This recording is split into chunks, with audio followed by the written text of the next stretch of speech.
Eks see 49 aastase oli ikka kõige hirmsam aasta. Mäletan seda enne seda küüditamist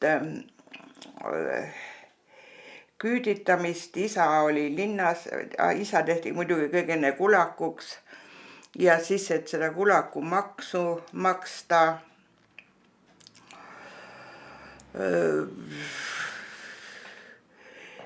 igat pidi, kuidas saadi, koguti seda raha. Ema käis isegi, tal on veebruarikuus sünnipäev, mäletan, et käis soos kuremarju korjamas, et siis turgu viia ja raha saada. Ja seda kulakumaksu nagu ei olekski ise jõudnud ära maksta, aga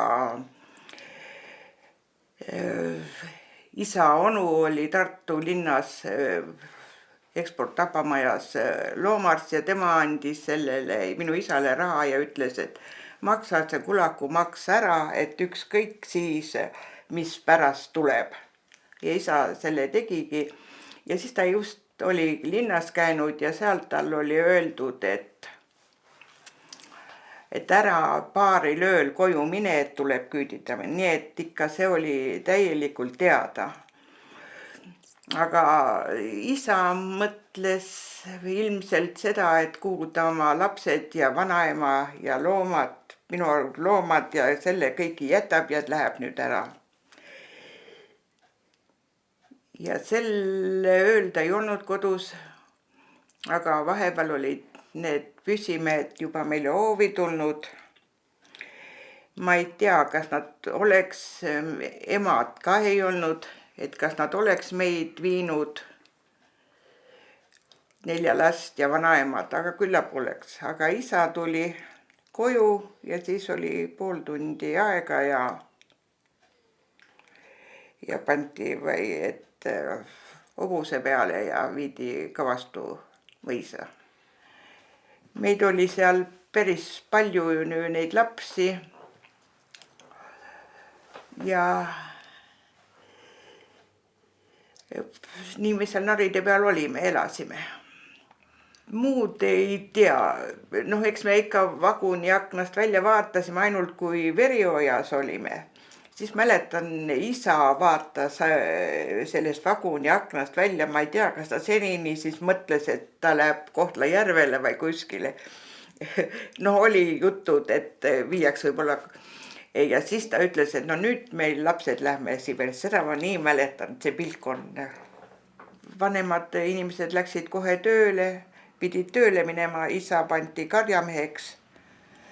Meie olime, lapsed olime seal oma, nagu mängisime ja ega me seal vast midagi muud ei teinudki. Seal Muldonis elasime, aga siis kui ema tuli sinna meie juurde, siis me isa ja ema üürisid maja. See oli tuba ja köök ja seal oli aiamaa ja juba isa, nii kui me sinna Siberisse jõudsimegi aprillikuus, tuli pakk kartuliseemnega, meil oli Jõgeva kollane, mis isa maha pani juba esimesel aastal, nii et kui ema tuli, oli meil kartul maas ja kui ema tuli, siis üürisime, isa üürisid selle maja ja oli ka lehm juba ostetud, ostsid lehma, aga kuna talved olid nii külmad, et väljas ei saanud kasvatada neid vasikaid ega midagi, siis oli meil 9 elanikuks veel vasikas toas ja kana ka. Vähemalt nii kaua, kui isa uue maja ehitas endaga. Mina olen nendele, kes meid toetasid, kes meile pakki saatis, kes meid aitasid. Ma ei tea, palju perekondi oli niisugesi, kus meil oli ikka tohutu abi. kõigile. See just isa, õde, ta tellis meile ajalehti ka, meile käis.